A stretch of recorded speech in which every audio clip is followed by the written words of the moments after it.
One day I'm gonna be everything I wanna be. I don't let it get the most of me. One day I'm gonna be free. I wanna be everything I'm gonna be. My future right in front of me. One day I'm gonna be free. I wanna be free. From the depths of darkness, a voice emerges. A host with a fire burning in his soul. With a heart of steel and a spirit unbroken. He rides on two wheels ready to claim his throne. Amidst the chaos and the thunderous roar, insane wheels rise as a force to be reckoned with. Fueled by the power that only metal can bestow. He takes his stand, refusing to submit. Insane wheels hear his battle cry. A metal mayhem that will never die. With engines roaring, he paves his way. A legend in the making, day by day.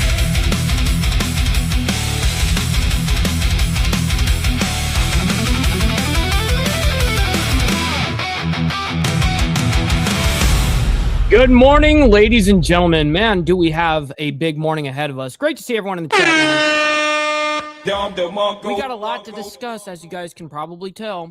We got Trump escalates Iran, as well as the 11th night of strikes, and Rubio speaks. So we have all of that lined up for you guys. And also we have context to the strikes and what's happening. All right, so let's go ahead and quickly go over chronologically what we're going to be discussing this morning. First, we're going to be talking about Mike Johnson and the House GOP leaders deliver remarks. They did that yesterday as soon as we got off the show. So I still haven't watched it, mind you. So we're going to watch it together for the first time. And then after that, we have, this was breaking yesterday, obviously, after the show. Trump says U.S. will hit Iran 10 times harder after meeting with Lebanese president. And also some interesting developments came out of that meeting as well. But first, let's go ahead and talk about, as well as Hegseth gets interrupted by an anti-Iran war protester. Sounds like about the usual, by the way. That's kind of standard at this point. Then we have 15 hours ago, Trump lifts the 40-year ban on direct U.S. flights to Lebanon after meeting with the president. Now, that's a big deal. Oh, shit! It's actually a pretty big deal right there. I'm sure the Lebanese government is stoked with that. Let's see here, but I wouldn't be flying over there anytime soon. We got 13 hours ago, U.S. targets Iran aircraft hangars as well as drone storage sites on the 11th night of strikes. And then, of course, I broke down exactly what's going on with those strikes last night, so don't even worry about that. We've got that lined up for you guys. Then we have Marco Rubio speaks to reporters at the I don't know if it's Ashan, whatever summit. It's a summit that's going on over there that he, I guess he does speak to reporters. So we have that for you guys. And then just 1 hour ago, Trump vows to destroy bridges and power plants if Iran strikes. Yeah, I think we've already taken out 9 bridges in the Bandar Abbas region already. Then we have 32 minutes ago, President Trump speaks to reporters ahead of dignified transfer. Now, I'm not sure. It looks like that it says at Joint Base Andrews before departing to attend the dignified transfer of 4 U.S. service members killed in action during the ongoing conflict with Iran. All right, so that's what we're looking at this morning. Quickly, let's just do our call to actions, and then we'll get into the madness. Make sure you guys hit that like button as well as double tap that screen if you guys are on the vertical side, and hit that subscribe button. This is what we do Monday through Friday, and of course, we have members only on Saturday morning, man. It's a good time.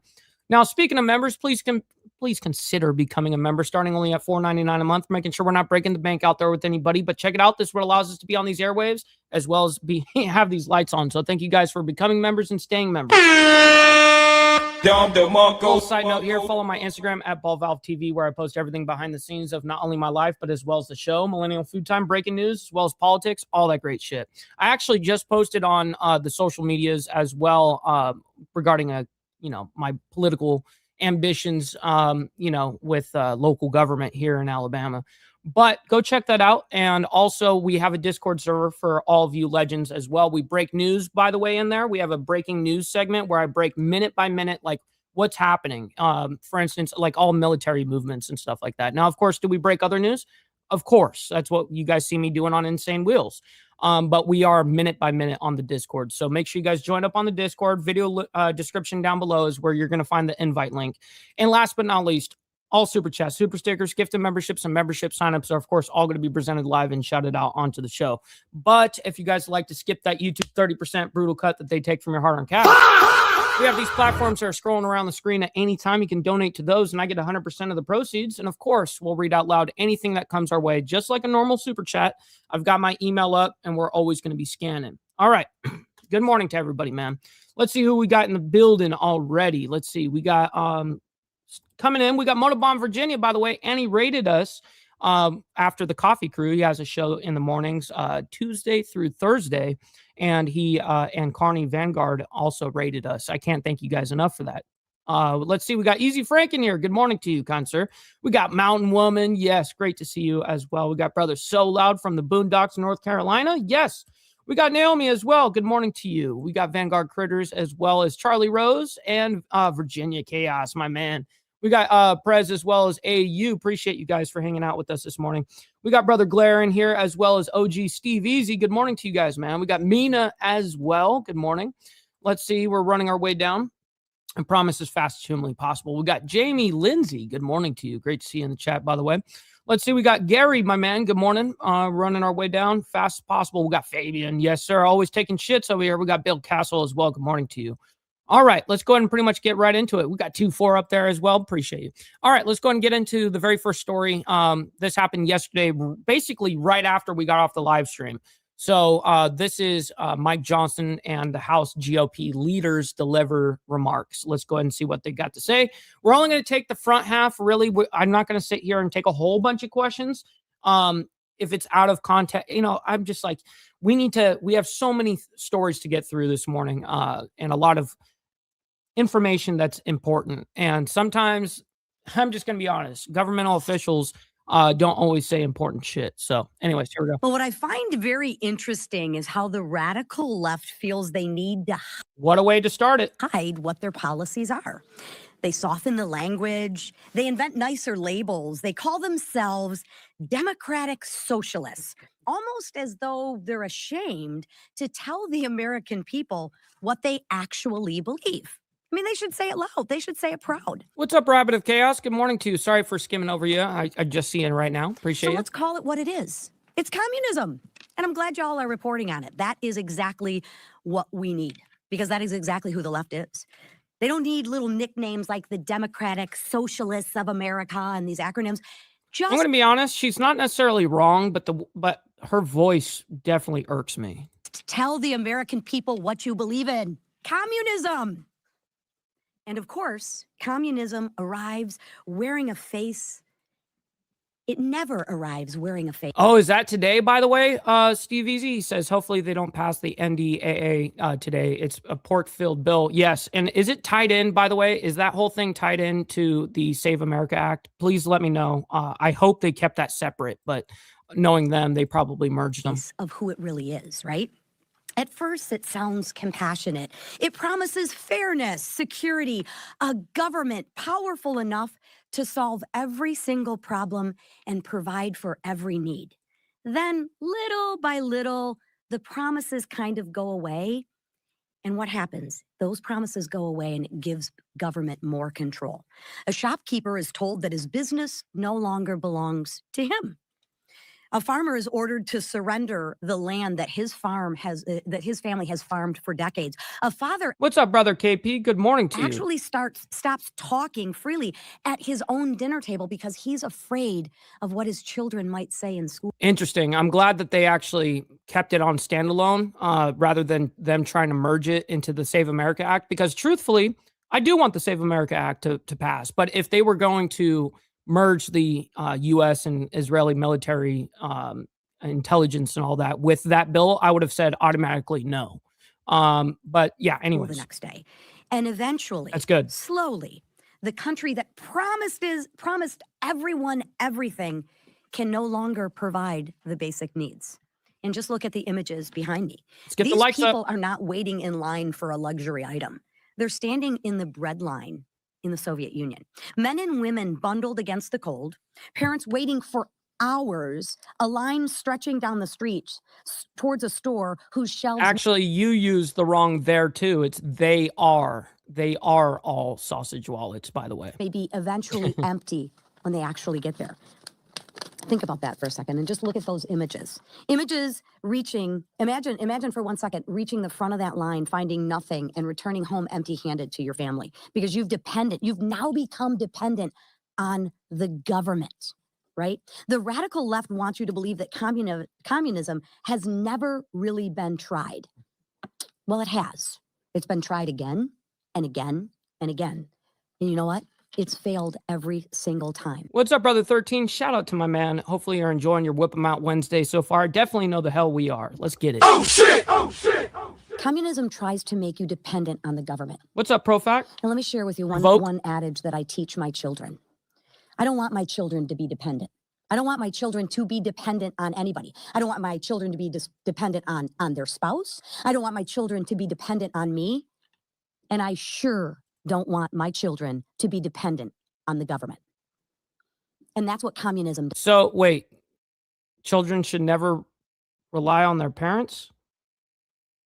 I mean, because believe it or not, you know, the way that the family unit works, it's actually very it's a lot of socialism, actually. You know, you don't have to do shit. You're taken care of. You got food. You know, I'm obviously talking about ages 1 to like 10, you know, before they start earning their keep, so to say, right? It makes you dependent. And think about it, not because the wrong people are in charge, not because communism just needed just a little more time. It failed because communism itself doesn't work. It wants you to... Yeah, you can always whip out a titty. What are you talking about? Dependent. It takes ownership away from the people who produce and puts government officials in charge of deciding what will be made, how it will be made, and who will make it. You have no freedoms. You have no choice. You are now dependent solely on the government. And the government will tell you what to do, when You be great, Bill Castle. We always appreciate to do you. it, and how to do it. Carney. And scarcity is not some accidental side effect of the system. Scarcity is actually the result. The Soviet Union promised equality, then delivered breadlines. Yeah, but those are titties mixed with tacos, you know? It promised security, then built a society of surveillance and fear. It promised liberation, then trapped millions of people behind an iron curtain. That's where that road to communism leads. Yet the radical left is selling the same lie in America today. They've polished their branding, right? They've prettied it up. They've packaged it for social media. What's up, my man, Jack Telcott? Hopefully you're enjoying the morning. Shout out to my man, by the way. Blessings to all that I've gathered. That is an absolute fact. Always appreciate having you in the chat, hanging out with us. Let's go ahead and light up real quick.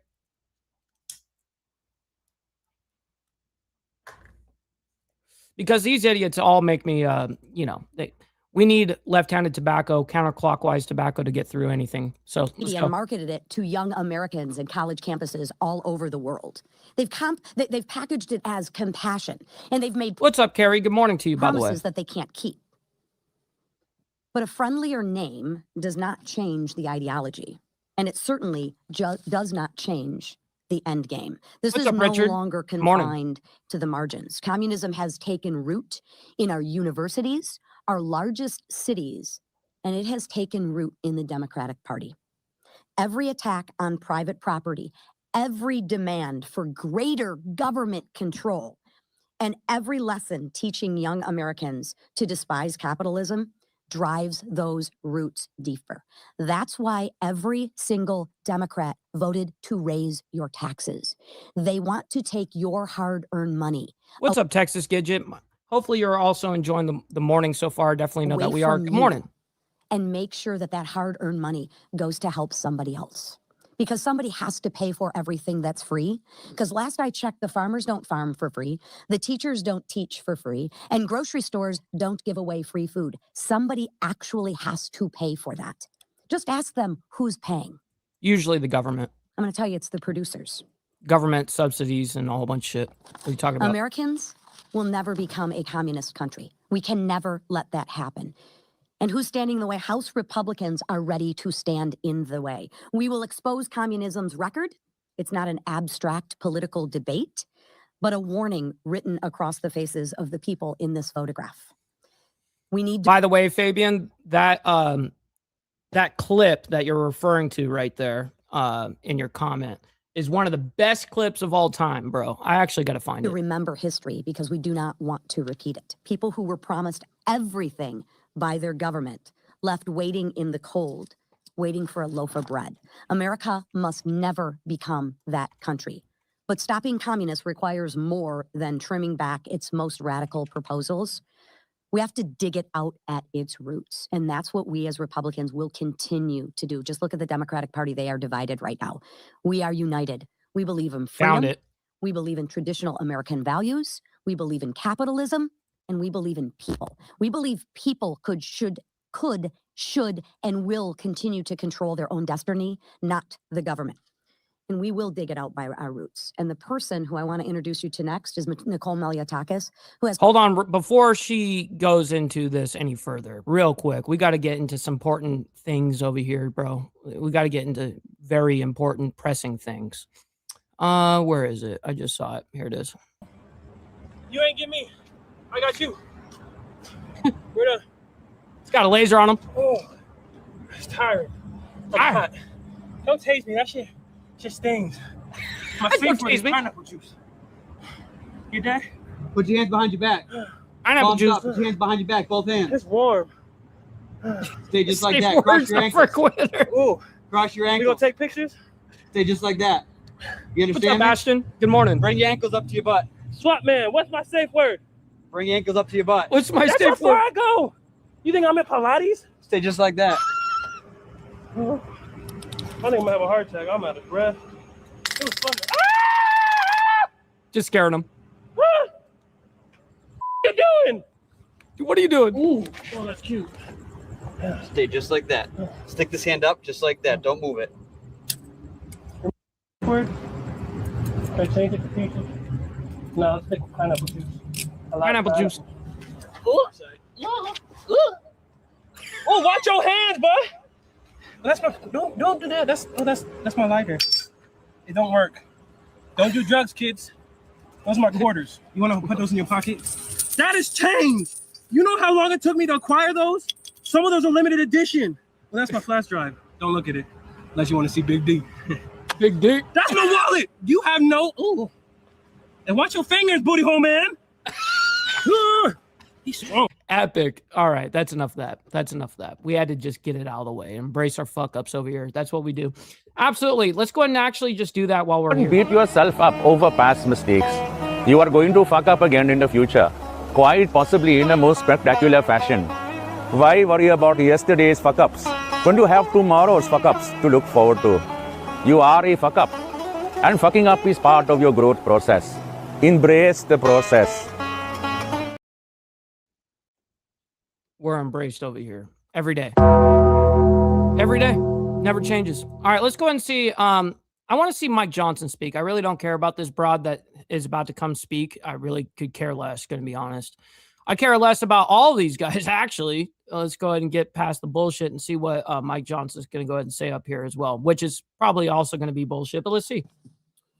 Thank you, Mr. Leader, and good morning, everybody. We have a lot on our plate this week. It's going to be a very important week for the country and for House Republicans. Hell I spent a yeah. lot of time on Happy birthday, Ashton. That's awesome. My man. Hopefully you're enjoying your Whip 'em Out Wednesday so far. It sounds like you are. the road when we're not in session. I'm out campaigning in the swing districts and with our candidates and our incumbents all across the country. The last 2 weeks, I've been from California to New York, Iowa, Nebraska, many points in between. And everywhere we go, Yes, by the way, we have well over 200 people in here between both the live streams. Make sure you guys hit that like button, double tap that screen if you're on the vertical side. I very much appreciate it. You don't have to like all this craziness that's going around the world, but you guys can like it for me and what we do here. So thank you. People are seeing and understanding, and they're articulated in their own way, the stark contrast between the two sides. As we say all the time, this is not your father's Democratic Party. The chasm between the two sides and their visions. We also got a Cash App from my man, we got Big Al Patterson coming in with the 5 spot saying puff, puff, pass on the Cash App, my man. Thank you very much for making it rain in the Cash App. Thank you very much. It all adds up for very America quickly. And what we believe, our principles, our priorities, our platforms, has never been more divergent than it is right now. As I've said here many times, and I say across the country, you know, a few decades ago, Republicans and Democrats in Congress are arguing over marginal tax rates and shades of regulation.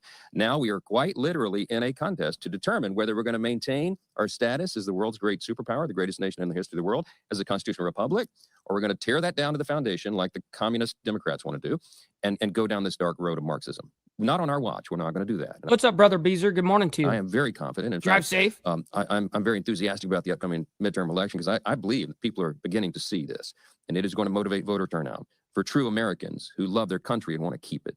We're in the process of making it better every single day, and you're going to see that on display this week on the floor. We've said this is a contrast. We had been saying for months, you've heard me say, a contrast between common sense and crazy in the midterm, and now it's common sense. Well, don't worry, Steve. We're not playing too much longer of it. We got way too much to cover to get stuck on that. Versus communism. And this is real. So this week on the floor, let me talk to you about a few things that we're going to have. Has been mentioned by the leader. This week, House Republicans are going to take an important step to restore Americans' faith and trust in Congress and in American elections with the Stop Insider Trading Act. As Leader Scalise noted, this is something the American people have been very interested in for a long, long time. We have finally cobbled together what we believe is the vote coalition to make that happen. I want to commend the good work of the House Administration Committee and Chairman Brian Stile for their quarterbacking of this collaborative effort, and they've drafted a bill that I think is really, really well done. Too often, Americans struggling to make ends meet have watched as lawmakers have entered office to leave as multimillionaires. There's a handful of glaring examples. A couple of those people are still serving, notably on the Democrat side. The Stop Insider Trading Act does exactly what it says. It bans members of Congress from purchasing individual stocks from publicly traded companies, and it helps prevent public officials from profiting from inside information. It's a very logical thing to do. The bill also includes a very common sense and popular provision to ensure that voters... There's, of course, going to be ways around that shit. Of course. Do you think these guys are going to stop investing in the market? Get out of town. ...must show a valid ID when they go to the polls to vote. Virtually all Republicans support that common sense measure, and over 70% of Democrats do, as acknowledged most recently by Chuck Schumer himself. And yet, watch, I bet you not a single Democrat in the House or Senate will support these measures.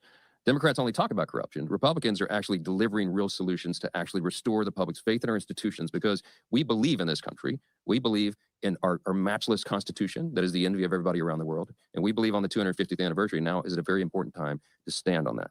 Later today, House Republicans are going to move closer to responsibly funding the government as well. We're going to pass a totally clean, very simple continuing resolution that will fund the government through November. The CR is as clean as they come. There are no poison pills. There's no hidden maneuvers. There's nothing other than a simple extension of current funding levels. Now, this is going to be one to watch. Unfortunately, given that Democrats have already forced the 2 longest government shutdowns in American history in this Congress, one of them for 78 days, they've already demonstrated they don't care what kind of pain they inflict on the American people. And we covered every day besides Saturday and Sunday on all of those when the shutdowns basically was going through. I mean, the government shutdown on both counts on the recent ones. They do this to try to score political points. I think they're making the wrong calculation here. Republicans are under no illusions about Democrats' intentions. 5150. Good morning. Midterm election. Today's Democrat Party, I think they have a very false impression. They think that they can score political points by trying to inflict pain. It's not going to work. They've shown there's nothing they love more than a government shutdown, as tens of millions of Americans head to the polls in November. But this clean CR is an opportunity for both sides. They have an opportunity to demonstrate they're committed to responsibly funding the government through November. And again, I bet you they don't help us on it. If the Democrats can't support this basic principle, then they are alone are going to own the chaos that ensues if the government shuts down after September 30th. On reconciliation this week, of course, we're going to move the ball forward on Reconciliation 3.0. As we pass our budget resolution, that's what we'll do, send it to the Senate. As a reminder, this legislative vehicle is our best shot at accomplishing 2 key objectives of the people of this country. These are very popular and important and necessary objectives. Number 1, secure American elections by passing the Save America Act into law, as much of that as possible. That's the objective. Number 2, protect and strengthen our homeland. How do we do that? We'll be providing supplemental funding in line with the administration's request to support our national defense and our farmers. Why is this necessary? because Democrats have yet again refused to work with Republicans on basic election integrity and strengthening our nation's defense. As always, Republicans support our troops, our farmers, and election integrity, and we will demonstrate that again this week. Another big thing on the floor, as you know, is the NDAA, National Defense. Yes. Now, there was a time, all you remember, not too long. Yes, this needs to be shot down. The NDAA needs to be shot down. Long ago, that funding for our national defense was a bipartisan exercise, because at the end of the day, everybody put the weapons down, metaphorical weapons, political weapons, and said, gee, you know, both parties have to acknowledge the necessity of maintaining our defense and supporting our troops. And surely that's the last thing we can agree upon, everybody would say. For 65 consecutive years, Congress has done exactly that, enacted the National Defense Authorization Act without fail. I am sad to tell you that is no longer the case, because the Communist Caucus, the Democrats now, have decided that they're not into that anymore. Republicans will once again be the only adults in the room as we vote to authorize this critically important funding. Negative. Not when we're sharing intelligence with a whole different country. That we don't actually, do you guys know that we don't actually have in writing that we're in alliance with Israel? Do you guys know that? Do you guys actually know that we're not legally actually allies like that? Why are we sharing intelligence with any country? It doesn't matter if it was Israel, wouldn't matter if it was Ukraine, wouldn't matter if it was Russia, wouldn't matter if it was Canada. It doesn't matter. What the fuck are we doing sharing our intelligence with a whole different country? As we have done under previous Democrat administrations for more than a century. Why? Because Republicans understand the priorities of the country, and even when we don't get our greatest preferences, we're still willing to do the right thing and support those who put on the uniform. But Democrats aren't there anymore. One final point, this week will prove beyond dispute Democrats' reflexive obstruction. That's what they do now. It's obstruction for the sake of obstruction. It is driven by Trump derangement syndrome and other maladies that they have. It's shocking to say, but today's Democrats would rather endanger our national security. They'd rather threaten the livelihoods of hardworking Americans. They'd rather punish their own constituents than work with Republicans to advance any meaningful policy under this administration. But here's the good news. Republicans refuse to allow the Democrats to railroad the legislative process with their relentless and childish obstruction tactics. No matter how hard they dig in their heels, we're going to work 10 times harder. We're going to deliver for the American people. We're going to make our country safer and more affordable for millions of working families. All right, now the rest, I mean, it's just going to be the same loop there on that rhetoric. Okay, so sounds good. Let's go ahead and move on. Real quick, something that I posted, I wanted to show you guys since right before we went live, I actually posted my latest like quote unquote campaign. It's what I'm doing is I'm campaigning on not the party. I'm not campaigning on that kind of thing. I'm campaigning on policy and who Mike Ball is, right? So let me go ahead and bring this up real quick. This is my YouTube channel here. And I wrote this. Let me see if I can size this up so you guys can get a better look. Anyways, I said, the office may change, my place never will. A title should never create distance between a public servant and the people. It should create greater responsibility. You should never have to wonder where your representative stands. You'll find me where I've always believed public servants belong, among the people, listening first, serving always. And that's exactly the motto that I live by. It's like, how hard is it to be the actual voice of the people, what the people actually want, right? Not what I want, not what Mike Ball wants. Of course, am I going to use what I know to be able to make a very wise decision? Yes, of course. But it comes down to your people. What is the betterment for the people? And the betterment for the people is for these representatives to actually listen to the people and consider what they're talking about. Look at like when I get in, I'm going to actually, like, no joke, I'm going to actually set up on my website where people can publicly vote on their topics of what they care about in that moment. You know what I mean? So in real time, people can see this shit.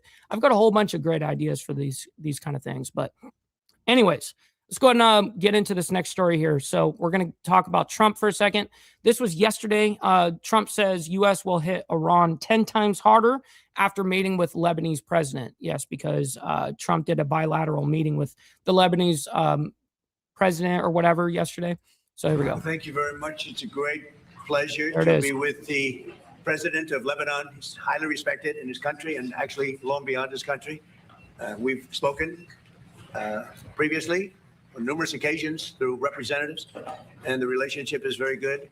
I think that Lebanon has been a very mistreated country for a long period of time. It's an amazing group of people, professors, doctors, lawyers, great intellects, and it's been hit hard for many, many decades, really.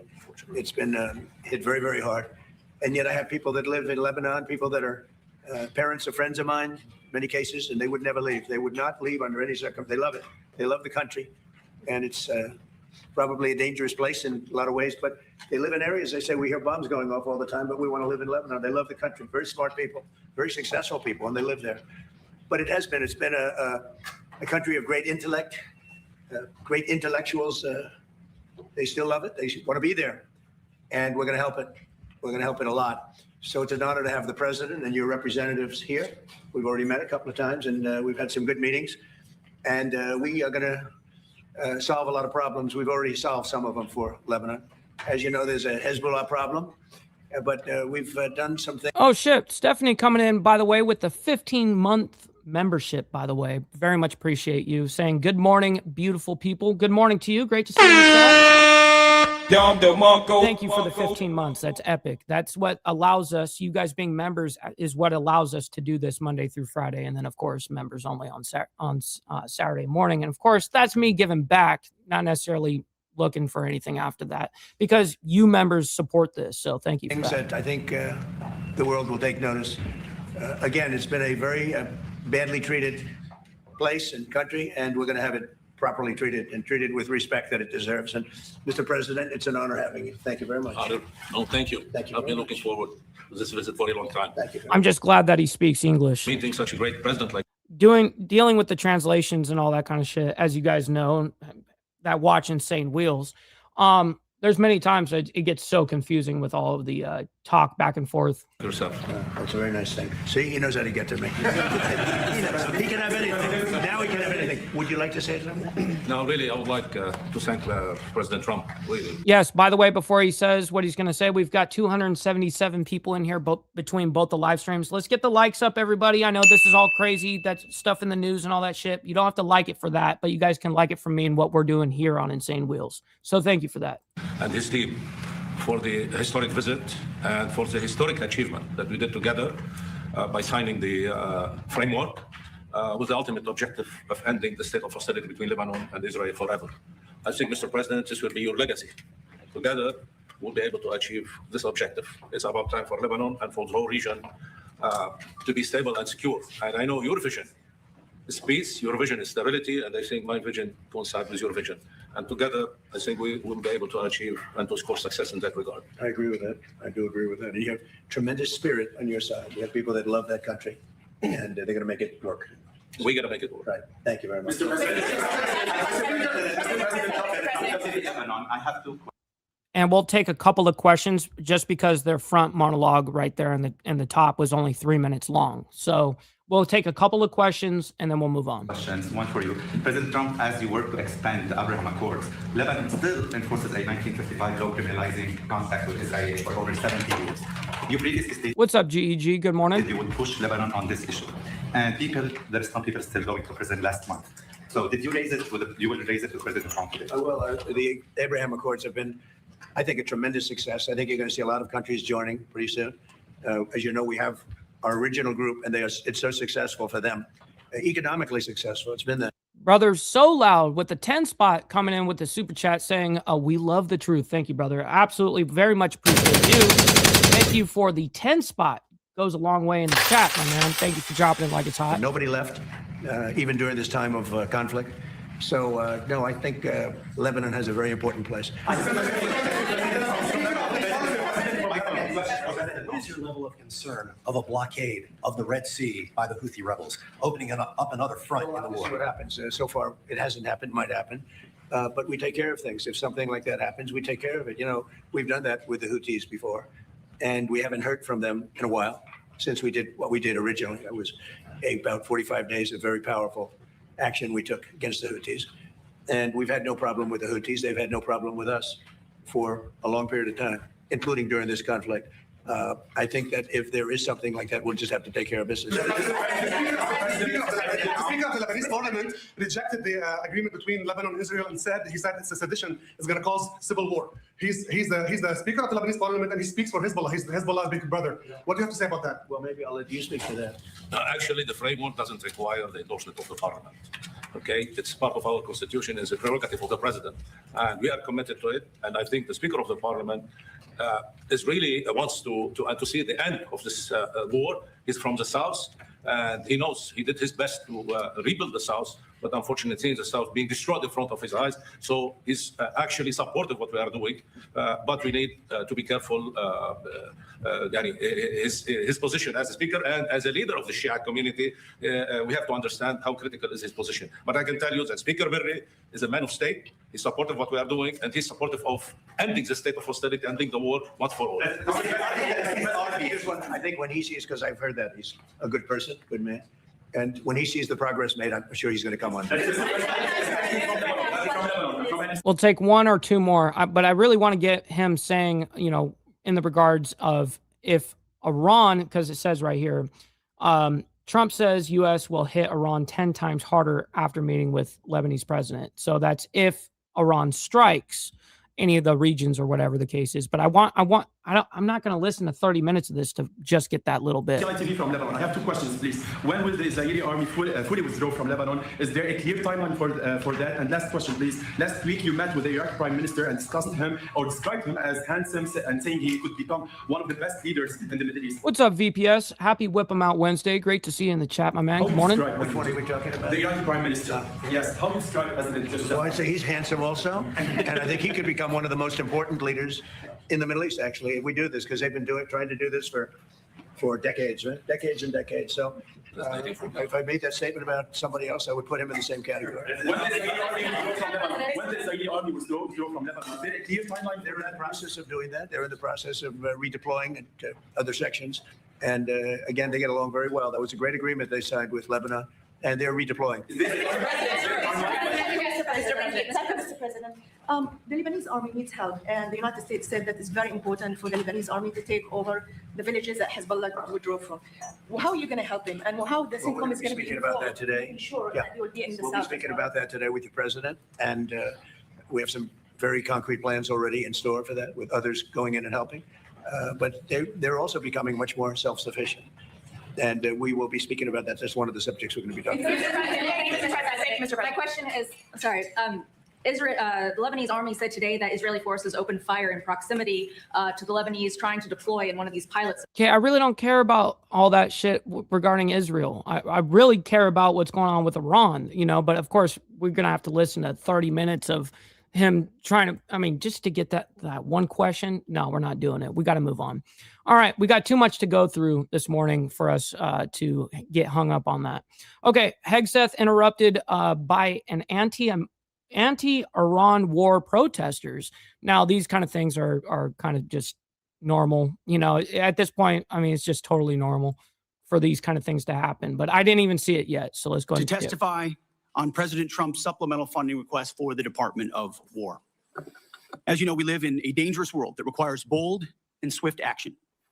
Hence, this supplemental request for fiscal year 2026. This request is an urgent, necessary injection of resources to address the immediate needs of our department. The supplemental funding request is not a substitute.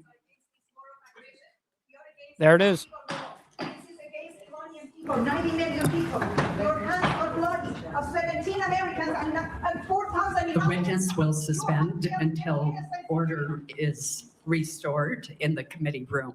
I wonder if it's just going to be one. Usually when they kind of do these things, it's multiples. But I saw on the Iranian state TV, their media was them putting out last night the picture of that chick holding up that sign. And I was wondering what the fuck they posted that for. But that individuals feel very passionately, but we must have order in the hearing room so that we can proceed. We're now going to move forward with our hearing, and Secretary Hegseth, please proceed. Thank you. The supplemental funding request is not a substitute for the president's full $1.5 trillion base budget request. $1.5 trillion. There's another one. Knew it. Palestine, this is illegal. Mr. Secretary, please. There's probably 3 of them in there. Either 3 or 4. Suspend until order is restored in the hearing room. We will begin the timing clock since you've been interrupted twice. Yeah, but this is like, dude, just let it roll. Like, don't act like it didn't even happen. Get right back into it. Don't even comment. Just please continue proceed. 1.5 trillion is what the president seeks and what we need to defend the country. The members of this committee understand better than most that long-term strategic dominance cannot be funded through one-off supplements. Here comes another one. I hate the dude, and no joke. Yes, I agree with this because they're all paid. They're all paid protesters, you know.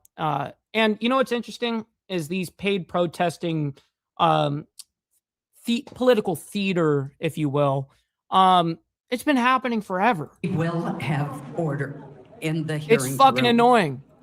What's up, Pablo? Good morning.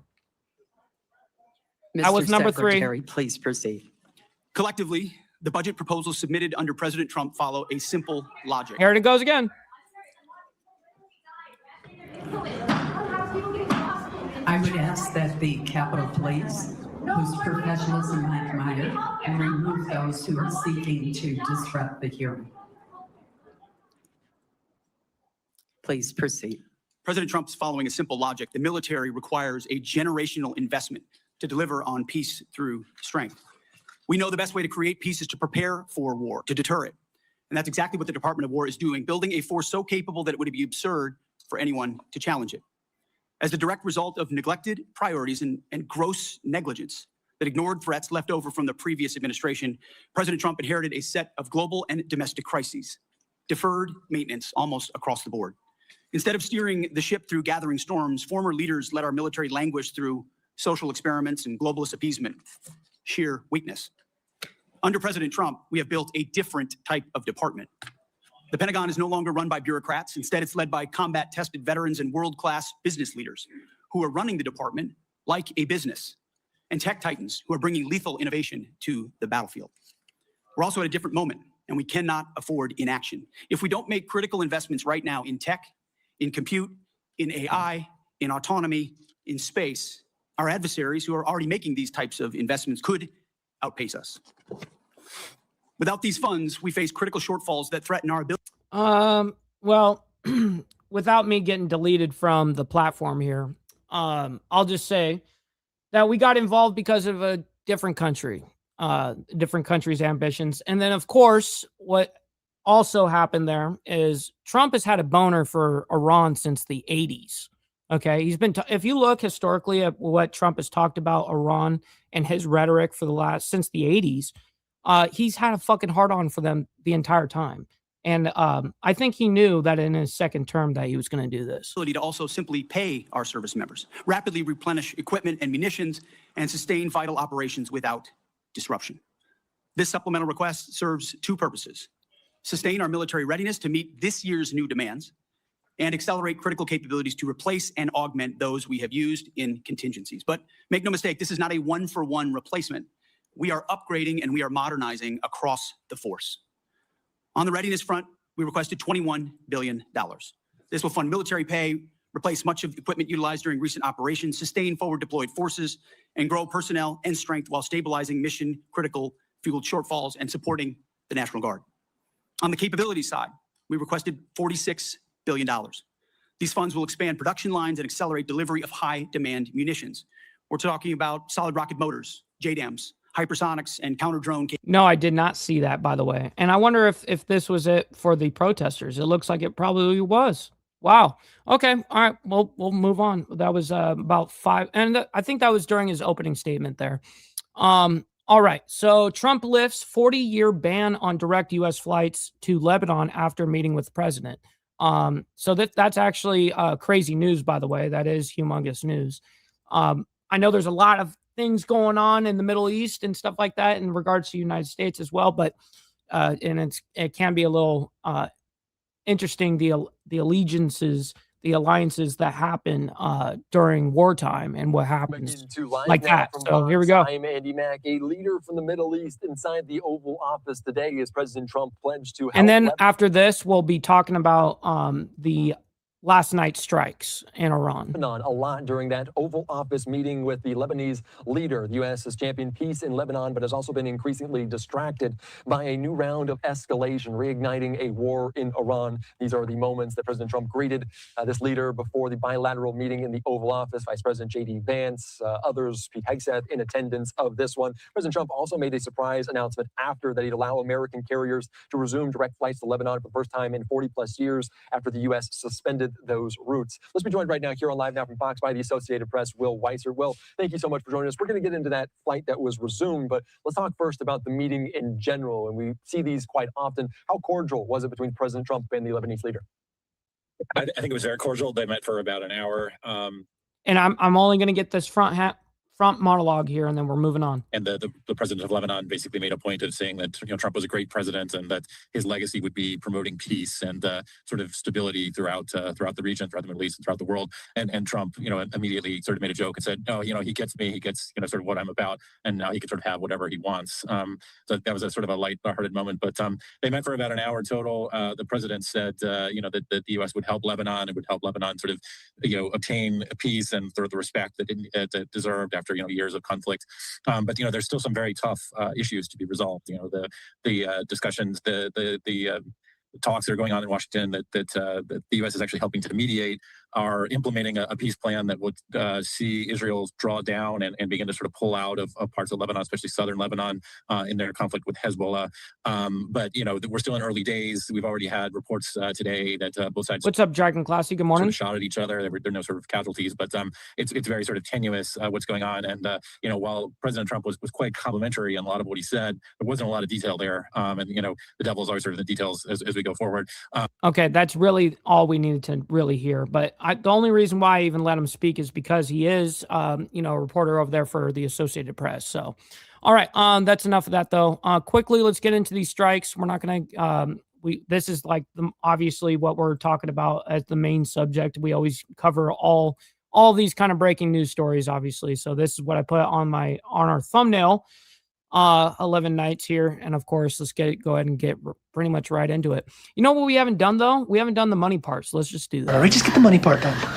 Give me money me now, me a money needing a lot now.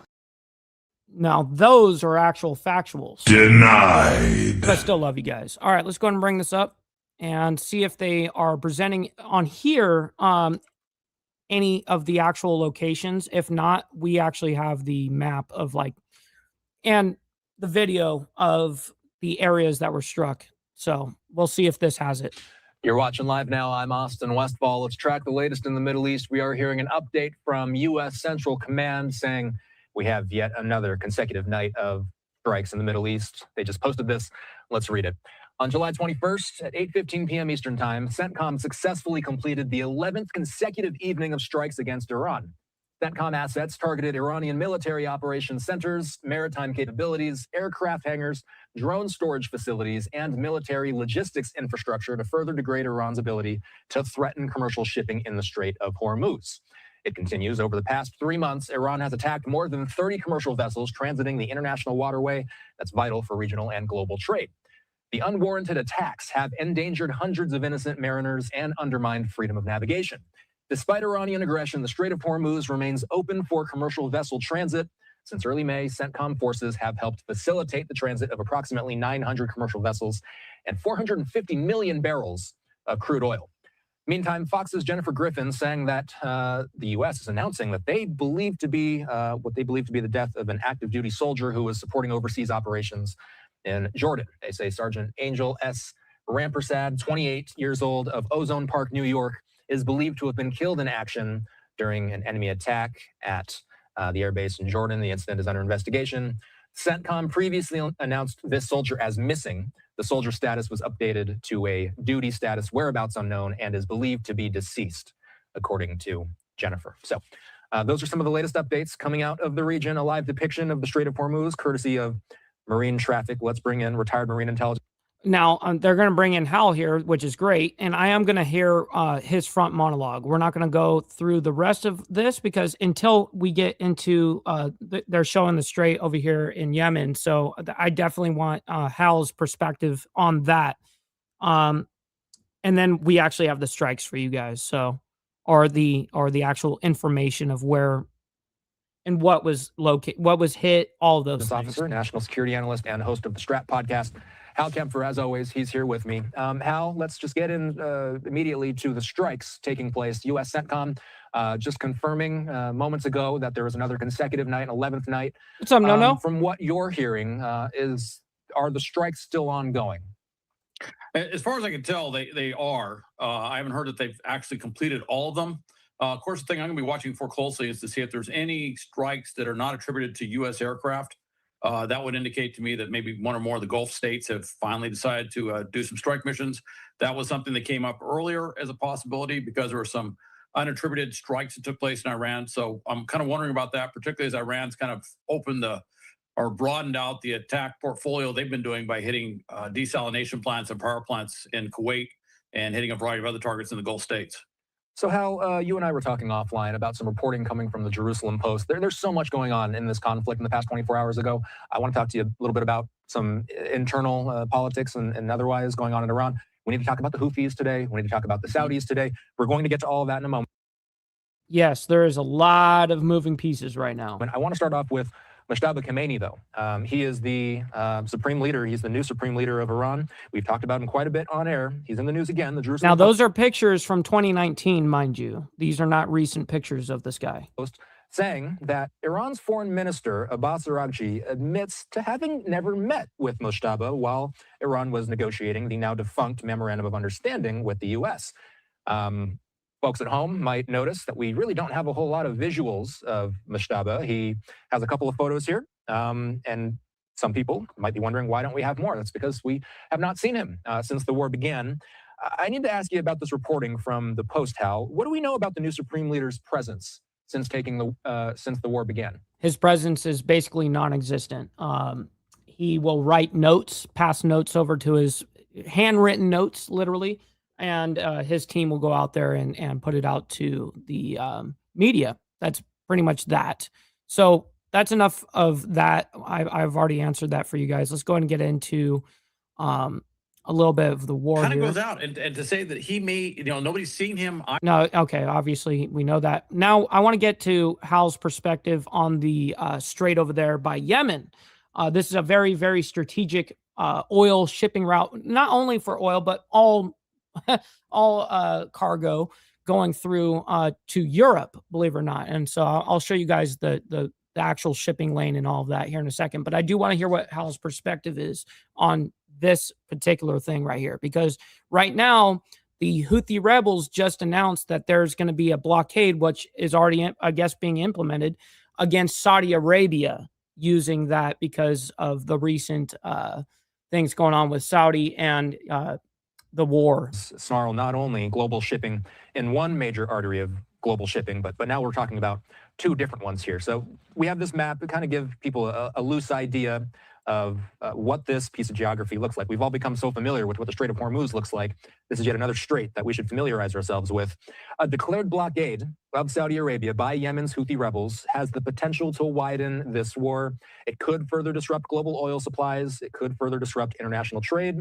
The AP says that the Houthis say they have closed the Bab el-Mandeb Strait to Saudi-linked shipping. This is in retaliation for the kingdom's blockade on Yemen, and it's for a recent attack on the international airport in Yemen's capital, Sana'a. Hal, all of this considered. Yep, absolutely. One of the main airports, the tarmac got bombed, basically got struck by Saudi. And that happened. We reported on that last week. How does the U.S. fit into the Saudi Houthi situation? Well, generally speaking, we support the Saudis, and obviously we support keeping the Bab el-Mandeb Strait open. There have been at times multinational coalition, maritime task forces, combined task forces that go in there and work on keeping this open. There's been a lot of action there. Up until a year ago, we were heavily involved with air attacks all around the Houthi areas in Yemen, hitting missile sites, drone sites, all sorts of different things. So This has been a very contested area. Now, it's interesting. They say they're doing. Man, we're going to be going into some serious OT today. So let's get the likes up, everybody. That's all I ask you guys to do. Let's get the likes up, man. Double tap that screen if you're on the vertical side. Appreciate A that. naval blockade. They actually picked that language specifically to mirror what we're doing to Iran, which is a naval blockade. The difference is our naval blockade, we have ships. They don't have any ships. What they do have is they have drones and missiles. Now, right. Reportedly, that was enough that they had some Saudi tankers turn around today and head the other direction. Yes, because enforcing a blockade is actually pretty fucking simple on a bottleneck such as these straits that we're talking about, the Strait of Hormuz, and then the Bab el-Mandeb Strait that's over there by Yemen. It's bottlenecks. So of course, all you have to do to sway these ships and from not going through is you threaten to use drones on these ships as well as missiles. And yeah, you watch how the insurance companies drop all their shit and say, do not go through that strait. You'll see the ship owners calling the captain saying, do not go through there. I mean, it's very simple. Because they were warned not to go that direction. This could potentially close down traffic there. That's a huge transit area. It's not what it was, prior to the first time, but that they closed it, which was, after that was due to what Israel was doing in Gaza. But it is the first time in a year we've seen this. It's been kind of open for over a year, and now they're doing this again. And of course, their methodology is so poor. When they say going after Saudi shipping, they could hit any shipping out there because they just don't target very well. So that's they're also trying to make an example. They're going to in that kind of aspect of context of what he's talking about. It wouldn't matter if it was a Saudi ship or not actually to the Houthi rebels, because to them they only care about making an example out of something and showing the enforcement, right? So anyways, that's enough of how we always appreciate his insights, but I do want to bring this up. So first, I'm going to show you guys just a brief. We're not going to read the whole thing or anything, but just briefly, I went through, again, anytime I do this on AI, I always show you guys my sources and all that shit. This is just talking about the 11th consecutive nights of strikes. And then, of course, we have the actual strike locations that I'm going to show you guys here in a minute. But 11th consecutive nights of U.S. strikes. CENTCOM confirmed the 11th night of strikes and concluded Tuesday evening. Unlike some previous nights, the Pentagon identified several categories of targets: aircraft hangars, drone storage facilities, drone operation centers, maritime military installations, and military logistics nodes. CENTCOM said the purpose was to continue degrading Iran's ability to threaten commercial shipping through the Strait of Hormuz, which has continued to be the same kind of rhetoric. That's coming from Reuters, by the way, that whole section right there. Now, why these strikes matter. This is the key takeaway for your audience. The target list shows the U.S. campaign has shifted beyond simple hitting missile launchers. Instead, the U.S. is now systematically dismantling the military infrastructure that allows Iran to sustain operations, destroying where drones are stored, which has been something that we have been targeting over the course of these 11 days, of course. Destroying where drones are launched as well. That's pretty self-explanatory. Destroying support and logistics, as well as reducing Iran's ability to disrupt oil shipping and reducing Iran's ability to regenerate combat power. Now, I actually asked it. I'm like, well, didn't Iran ask for a ceasefire within the last 24 hours? Because why that's important is because what I was hearing is that there was they're kind of asking for a ceasefire here at the moment because we just hit Tehran and northern Iran quite hard, and central Iran as well. Not just in the southern region, because that's where we've been focusing on the majority of these 11 days. Now we're starting to move our way into Tehran, which is a big fucking deal. And apparently after the mediators asking for some sort of ceasefire, Trump said, fuck no, basically, and continued on the 11th day. So let's see. Since then, the United States did not suspend operations. CENTCOM conducted the 10th night, blah, blah, blah. Of course, we know that. U.S. perspective, officials appear to be applying pressures while diplomacy continues. The apparent strategy is keep degrading Iran's military capability, increase pressure on Tehran, negotiate only from a stronger position. And that's exactly what is obvious. It's the same loop, and that's coming from Reuters as well, by the way. And it says that does not necessarily mean the U.S., quote unquote, rejected a ceasefire offer outright. Rather, the report indicates mediators proposed a pause, but Washington continued military operations while judging that Iran had not yet demonstrated seriousness at the negotiation table. So that's important. I just wanted to get that out of the way. And now I have some locations for you guys. Let's go and bring this up from man Tusi TV, another great, phenomenal reporter, especially in the regards of this war. That's really where I found him from. But he does cover a lot of the Middle East in general. Of its access to the neighboring countries. At the top of the Persian Gulf. I want to see this part. Let me just show you again. Basically, Bushehr is down here. This one. Not too far from the Kharg Island, which is right up here. So first, it's right up here where that purple dot is, where Kharg Island is. But he kind of drew the wrong little area. But anyways, any of these red circles is where you're going to see where our strikes have been conducted. And Bandar Abbas and the southern region of Iran has been a humongous target. Sirak has been a super big target that's been hit almost every single night. Anyways, technically to the north of it, basically, and this has now become a new target for the U.S. Military. We'll go to that in a second, but we have a statement from CENTCOM. And yes, we're officially in overtime, by the way. So you know what they say about overtime: no tax on tips, no tax on overtime. Send in your freaking money. Feels ultra good. Saying CENTCOM forces began striking military targets. Okay, we reported on actually this. We broke that news last night. But now I want to get more into the strikes of the northern region here. So here he goes. To the northern parts of the capital, Tehran, also near Narmak, we are now getting massive explosions over here. If we go down to the city itself, over here, northwestern parts, we are getting explosions, as well as, of course, the eastern parts. And in well, that's the west. This is the area where people were hearing a lot of air defense and also fighter jets activity. But I believe that the target is just outside of the actual capital, obviously. But we'll get to that in a second. They are saying the Islamic Republic state media have just reported that there has been an explosion in a residential building. Yeah, that's standard. That's been a lot of rhetoric. Let's go ahead and see a little bit of video on the ground. Explosion out there. Okay, let's go more into the strike zone around Shiraz.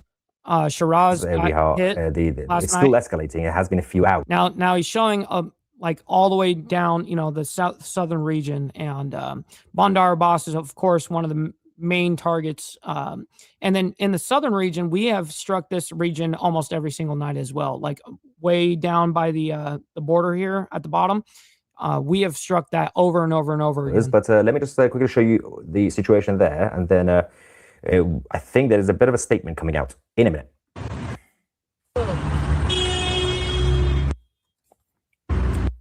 Sound keeps going up. I don't know. That's them doing it. That's insane. Yeah, they're Pickaxe Mountains. Now, I think... Okay, let's get back into the map here. Where am I? Most western parts, especially where the Mehrabad International Airport is based. Most of the attacks we had was... Let me just quickly go down here. Where am I? I'm trying to find... There we go. So roughly around here. So this bit was hit massively before, right? Exactly. Yep. That's the airstrip. This is the western parts of Tehran. But now we are getting huge explosion, huge air defense activity around the eastern parts of the capital. There you go. Waiting for confirmation of actual impact or explosions. But all we are seeing and hearing from the eastern parts of the capital is the air defense activity. So maybe drones, maybe a drill. I don't know why they would do a drill at this point, but because they are on high alert. So could be drones launched from inside the Iranian territory. Meanwhile, earlier tonight, with the IRGC didn't just sit back; they were also going completely crazy on Kuwait. As you guys know, the Islamic regime are threatening. Yes, there is a massive threat that there may be a ground invasion from the IRGC in Kuwait. Threatening to invade Kuwait. Right. As I said before, the last guy that tried to invade Kuwait ended up a little bit hanged 10 years later, Saddam. So it's probably best not to do that. Same with trying to invade and occupy Russia. Doesn't really go well if you plan to do that either. But they have been hitting the positions in Kuwait. What's up, Marilyn? Good morning to you. Happy Whip 'em Out Wednesday. Great to see you in the chat, by the way. This is from a few hours ago. Drone.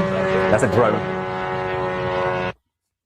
So that clip was one of the Shahed drones of the IRGC, the same drones that they give to the Russians against Ukraine, but correct, because they work hand in hand with those. Anyways, let's get back into the strikes here. Give me a second. Let's back this up to right there. And new explosions in places that haven't been really hit properly until now. The Americans are basically expanding. So that the blue circles that you guys see in the western or the eastern part of Tehran there, that's air defense activity, by the way. Their targets hugely. First, so I'm just going to zoom out. So look at the northern parts, just below the capital. We got Kashan over here and Zanjan over here. So I'll just put it on the marker. So this bit and this section have just been hit over the last few minutes. And yes, you can zoom back out. We all love 2CT. Roughly see what's been happening. Again, there are more explosions. Apparently, Sirik has been hit, which is next to Bandar Abbas in the Strait of Hormuz. Just getting that verified. There has been a report not verified from Kermanshah near the border with Iraq. Waiting for that as well. But let's quickly take you back to Tehran. I think another video of the air defense. Yeah. By the way, VPS, I don't know if you know this, but Kuwait, their actual currency is, I think, the most wealthiest currency that they. So, for instance, like $1 US, I think, is like almost 3 Kuwait, or and one. No, I'm sorry. $1 Kuwait dollar is like $3 US in conversion. So yeah, they have like the best conversion rate in the world. Yeah.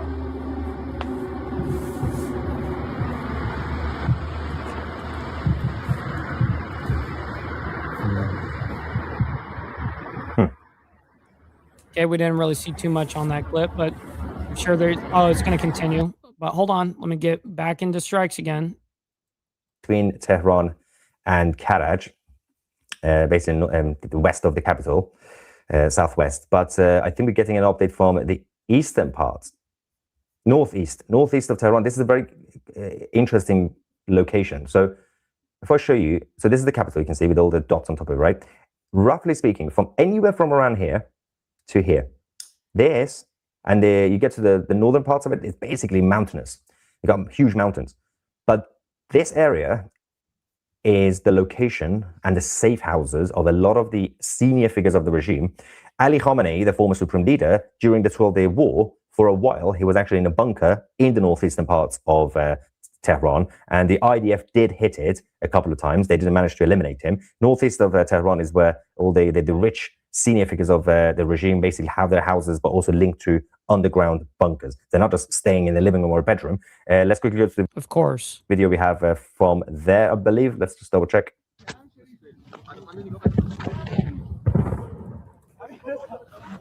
And hear the strikes in the background.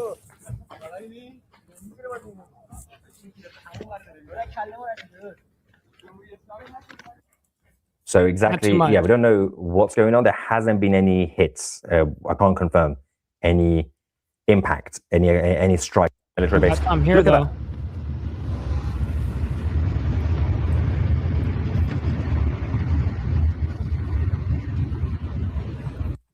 Yes. Okay. So just to give you the location of that fire, we have to go to the southern parts of Iran in Khuzestan.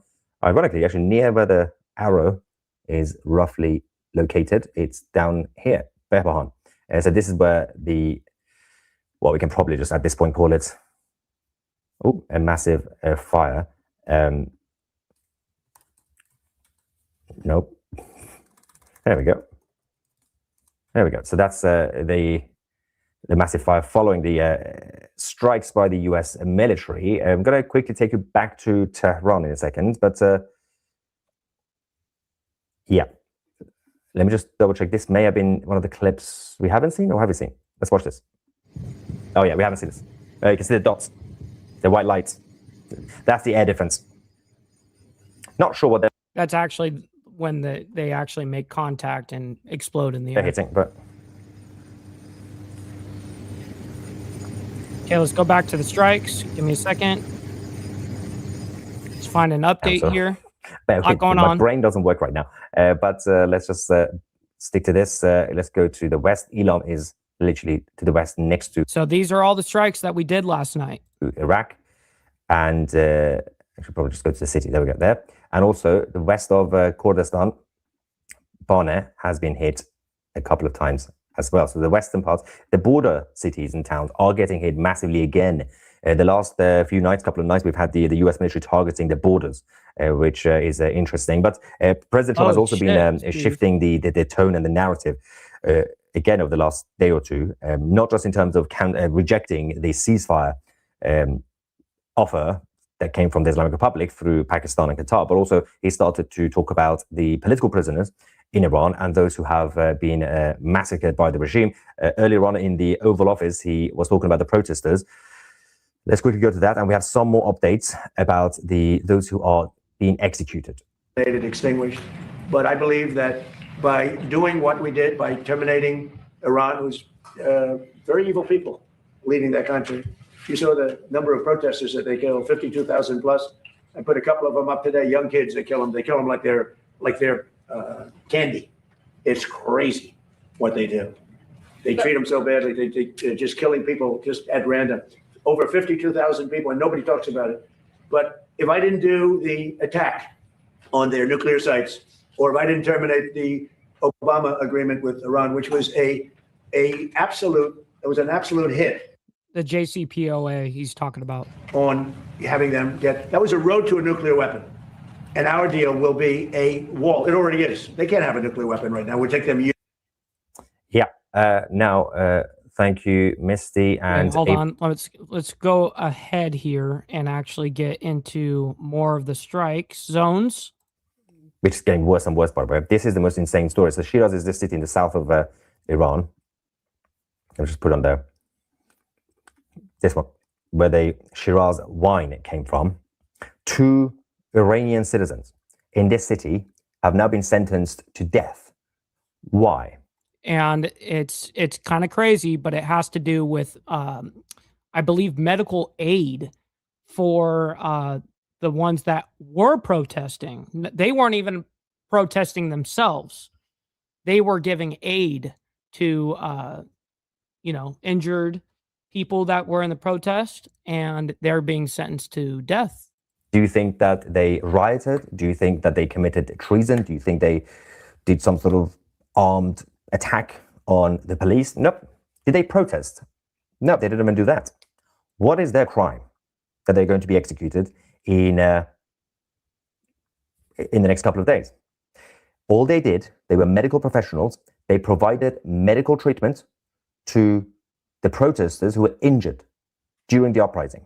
Damn. When the regime decided to target innocent civilians who simply asked for freedom and democracy, they decided to provide medical health care, medical treatment, and now they're about to be executed. One of them is called Mojtaba Dehbandi, and the other one is Kianush Kazeruni.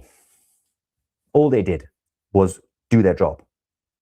If somebody is injured, if you're a doctor, if you're a nurse, it should be a humanitarian level thing, But all right, let's go ahead and see CENTCOM strikes because they released some of these last night. Here we go. Having hitting across Iran. Let's go into this video. There we go. Just going to get some more updates.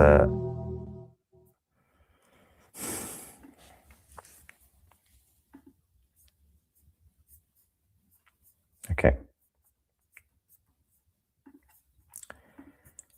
That was only one of them, or 2 of them. Hold on. Let me go ahead and skip ahead here. Right now. So it's been a rough day. Let me see if he has any other breaking while this is all happening. No, and it looks like he does pull out here. Let's see. Make it easy. There we go. It was a bit of a mess. Essentially, this part, I mean, again, this is not going to be completely accurate. I'm just drawing it on the map right now. This bit could be basically Kurdistan.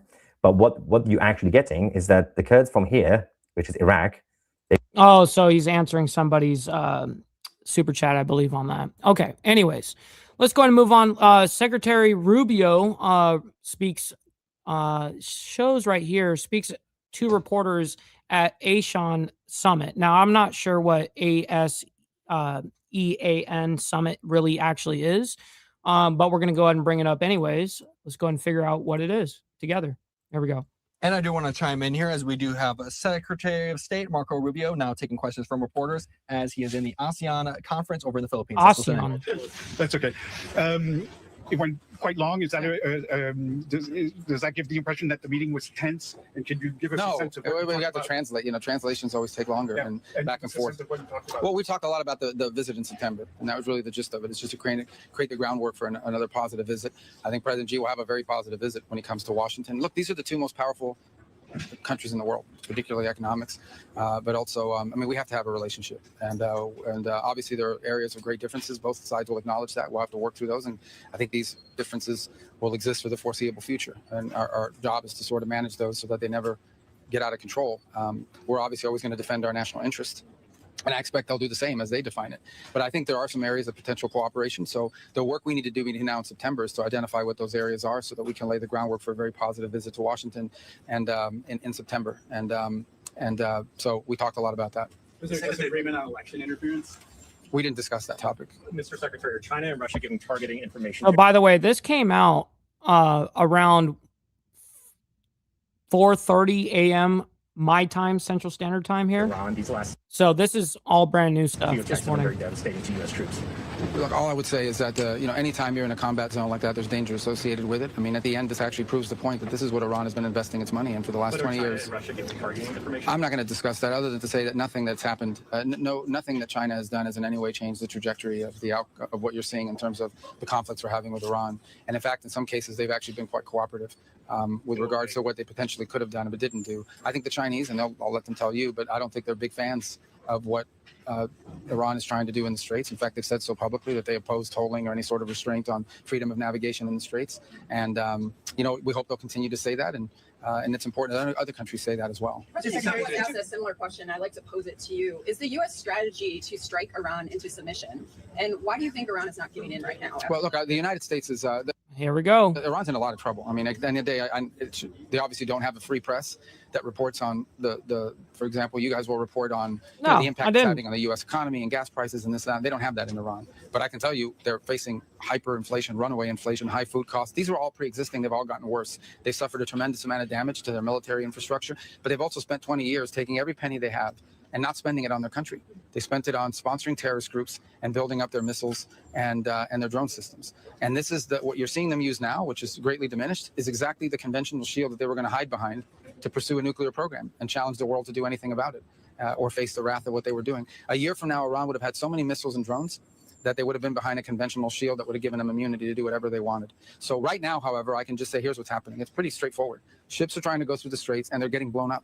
Commercial ships are going through the Straits and they're being blown up. The United States is defending that shipping and in addition is targeting the places that are launching against those ships to continue to degrade Iran's ability to target and harm global shipping. So that's what's happening here. And that's what we're focused on. You mentioned this morning that Iran isn't keeping its commitment. So even if MOU is revived, what can be done to yield different results? Well, look, all these things are compliance-based, right? I mean, if you make a deal, if you sign on to an agreement and then you violate the agreement's no longer valid. That doesn't mean you can't have a future agreement, but ultimately that future agreement will have to be judged on whether or not you're complying with the conditions. And that deal called for the opening of the Straits, free and fair navigation. In fact, they were supposed to put out a statement to that regard a week and a half ago. And instead, on the day they were supposed to put out that statement, instead of doing that, they targeted and blew up or hit a ship. So we remain open to diplomacy. We remain open to working it out in a negotiated way. But right now, they don't seem to be serious about that. And so we're going to continue to protect shipping. We think other countries should join us in that endeavor. We don't need them to, but they should because they're more impacted by it than we are. And at the same time, we are going to, when the opportunity presents itself, degrade their ability to target global shipping. What now? And we'll take a couple more questions, and then we've got to get into what Trump is talking about as of just an hour and a half ago. China's been sending its Coast Guard in toward Taiwan, doing patrols near Taiwan. I know the U.S. has said this has been destabilizing. Did you raise that with It always comes up in every one of our meetings because we obviously disagree with those actions. And we actually think that they run contrary to the spirit of what we're trying to work out with them with regards to strategic stability. But the bigger point to make in that regard is that the U.S. will continue to we're never going to accept that international waterways are somehow under the control of other countries. We'll continue to sail through international waterways and freedom of navigation efforts of that kind, and we'll continue to live up to our commitments, for example, with the Philippines and other countries in terms of the treaty commitments that we have. Again, it speaks to areas of disagreement when it comes to our policies with China. Those need to be managed very carefully because obviously a conflict, be it economic or otherwise, between the U.S. and China would have a dramatic global impact. So the difficult job of geopolitics and foreign policy is managing your differences and not doing anything that runs contrary to our national interests, but at the same time trying to avoid conflict that could lead to something really catastrophic for the world. And I think we have an obligation to do that, which is why it's important for us to continue to talk to China, irrespective of our differences. It's important to, you go back to the height of the Cold War. Even in the height of the Cold War, even in its most tense moments, the United States and the Soviet Union were communicated, at least at a military to military level and even at a diplomatic level. And in many ways, that prevented catastrophe. So I'm not saying we're at that stage with China, but what I am saying is it would frankly be reckless and irresponsible for the U.S. and China not to have a relationship, given the impact and our countries have on the global economy and on the world. Did you discuss with China, with Minister Wangi, the working group, or any more details of the Board of Trade, Board of Investment? Yes, we did. Okay, so that's enough of this. All right, let's go ahead and get into now. Trump vows to destroy bridges and power plants if Iran strikes. And then right after that, we have just an hour ago, President Trump speaks to reporters ahead of dignified transfer. He's going to be doing a dignified transfer of 4 U.S. service members who were killed in action during the ongoing conflict in Iran. So here we go. Let's go ahead and bring this up. Give me a second. Here we go. Whoops, that's actually the wrong tab. That's the second story that we're going to give you guys. Here it is. All right, you're watching live now from Fox. We're getting in this breaking news here from President Trump as he's issuing another warning to Iran, as he says the U.S. will destroy one bridge or power plant each. Real quick, we got Prez coming in with the high five with 100 gems. I very much appreciate that. Thank you for dropping like it's hot in the chat. Each time Iran shoots at a ship in the Strait of Hormuz. This comes after the U.S. carried out another wave of strikes on Iran, where air defenses opened fire over the capital, Tehran. Iran launched a missile attack on a Jordanian city on Israel's doorstep, and alerts were issued in Bahrain and Saudi Arabia. In his warning on social media, the president returned to earlier threats to target civilian infrastructure in retaliation for Iranian attacks. And we have that post coming in here now from Truth Social. As President Trump says, from this point forward, anytime the Islamic Republic of Iran shoots at a ship in the Strait of Hormuz, whether it be by missile, rocket, drone, or any other device or weapon, the United States will bomb and destroy one bridge or power plant, including those located next to or in the capital city of Tehran. Thank you for your attention to this matter. A live look now at our simulation of the Strait of Hormuz traffic. Now, the 11th night of American airstrikes in Iran came as diplomatic efforts have shown little signs of progress publicly. Officials on both sides have dug in on their disagreements over the Strait of Hormuz. Iran has avoided striking Israel since hostilities resumed last month, apparently hoping to keep it from re-entering the war. But the missile and drone attack on Jordan's city of Aqaba raised concerns over a further widening of the conflict after an agreement to halt hostilities collapsed. So President Trump issuing that warning here, just coming in this morning. But we also have been sharing this with you, this breaking news from the Pentagon this morning, as the U.S. military has confirmed that a third service member is believed to be dead in Friday's attack on a base in Jordan. That soldier has been And that was regards to a drone, a downed drone in Iraq. And I guess this is her. As Sergeant Angel Rampersad, who is only 28 years old. Now, the confirmation brings the death toll to 18 U.S. service members killed since the war began. On Monday, the Pentagon identified First Lieutenant Tyler James Feehan and Private Isabella Gonzalez as the 2 other soldiers who were killed in Jordan in Friday's attacks. We're going to share their photos here with you on your screen in just a matter of moments here. Now, the soldiers were killed by Iranian Okay, so this is this young man over here on the right, Sergeant Michael Emmanuel Swinton from North Carolina, Fayetteville. We haven't seen his picture. So we saw her picture. Originally, we saw First Lieutenant Tyler James Feehan yesterday, and now we're seeing finally him and what he looks Missile like. and drone attacks and the first troop deaths from direct Iranian fire since the opening days of the war. They were deployed to support a U.S. mission against the Islamic State. Now, after the attack, U.S. Central Command announced that 2 service members were killed and another was missing. The following day, the military command said that troops found unidentified remains and that an examination process to verify the remains was underway. And now the Pentagon saying that Rampersad is believed to be that missing soldier, and her official status is now duty status, whereabouts unknown, and she is, quote, believed to be deceased. Terrible. All right, so those are the service members that sadly fell. All right, let's go ahead and go into this next thing here where President Trump speaks to reporters ahead of dignified transfer of those, a total of 4 U.S. service members that have fallen. So here we go.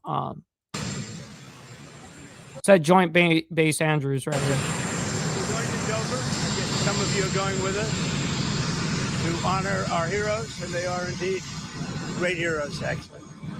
Vietnam. They said, and all of them said very strongly, we cannot let Iran have a nuclear weapon. They won't have a nuclear weapon. So we're going to honor them.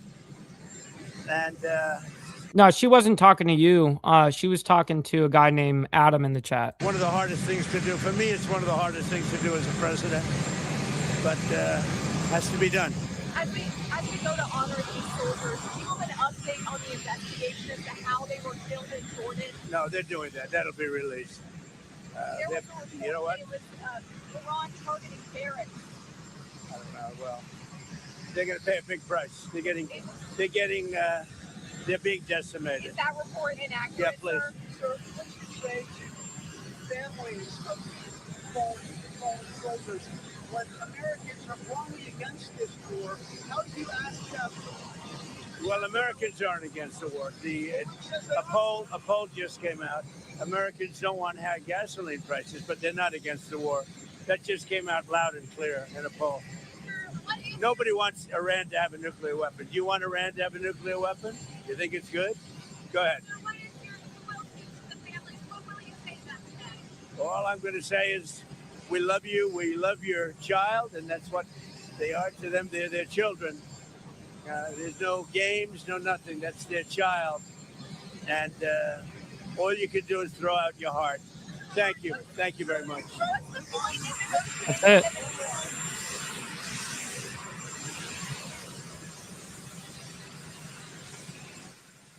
Some brief comments there from President Trump speaking to the media as he's now heading for Dover Air Force Base in Delaware. Once again, President Trump is attending the dignified transfer of 4 U.S. service members who were killed in the Middle East. And that's the latest we just heard from the president. But he also posted This just came out an hour ago. this to Truth Social a short time ago, as he is now threatening Iran's infrastructure once again. He says this: from this point forward, anytime the Islamic Republic of Iran shoots at a ship in the Strait of Hormuz, whether it be by missile, rocket, drone, or any other device or weapon, the United States will bomb and destroy one bridge or power plant, including those located next to or in the capital city of Tehran.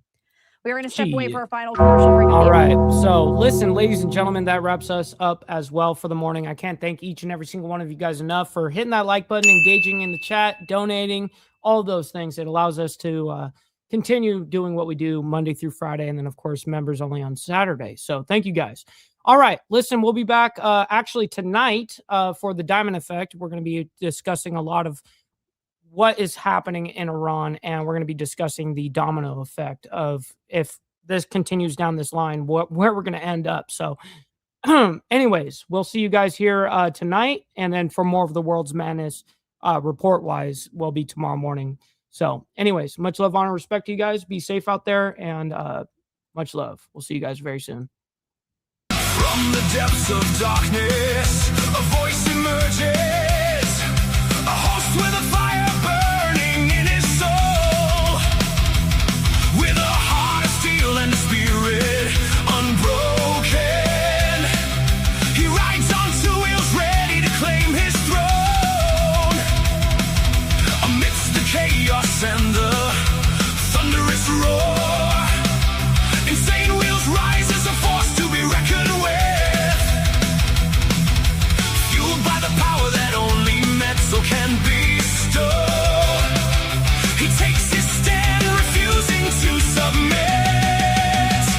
insane